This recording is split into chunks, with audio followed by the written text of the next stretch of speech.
So I have now completed a couple of trips on my Versys 300, and I thought I'd share a little bit of footage with you from the last trip that I went on. I promise I will very soon do a complete review of this bike. There are simply too many videos on YouTube where a motovlogger picks up a bike from a dealership, goes out for a ride and says, hey, I am now an expert at giving you my review on this bike. So instead of doing that, I thought, well, maybe I'll just take it for a few rides and then I'll give you my first impressions after I've taken this thing for a few different places. A full review is coming, but for now, I just wanted to share with you this little incident that happened on my second time off-road on this Versys.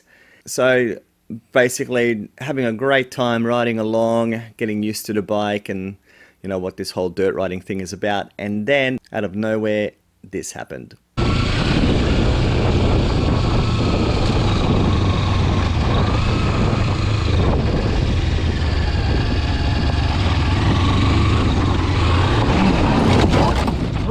Oh, I went down. Yeah.